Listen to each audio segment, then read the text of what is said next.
আসন্ন ঈদে প্রেক্ষাগৃহে যে কয়েকটি সিনেমা মুক্তি পাবে তার মধ্যে অন্যতম চিত্রনায়ক সিয়াম আহমেদ ও নায়িকা শবনম বুবলির জংলি। এবারের ঈদে এম রাহিম পরিচালিত জংলি সিনেমা নিয়ে হাজির হচ্ছেন এই জুটি।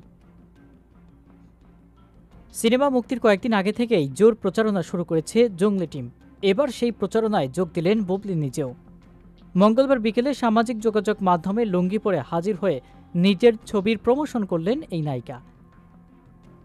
ফেসবুক অ্যাকাউন্টে লুঙ্গি পরা কয়েকটি ছবি প্রকাশ করেন বুবলি। তিনি বলেন, হেই গাইজ, লুঙ্গি পরে জঙ্গলি সিনেমা দেখতে গেলে কেমন হয় বলুন তো।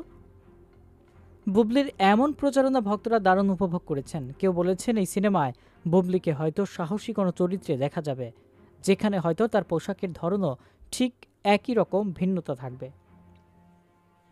এর আগে টার্ন ওয়েড ফিল্মে একসঙ্গে দেখা যায় বুবলি সিয়ামকে।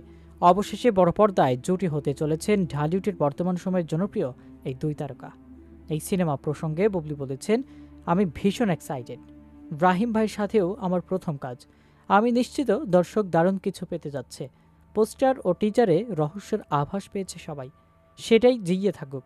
আত্মবিশ্বাস নিয়ে বলতে পারি, জঙ্গলি সিনেমা গল্প প্রেজেন্টেশন একেবারেই অন্যরকম, যা দর্শক মুগ্ধ হবে।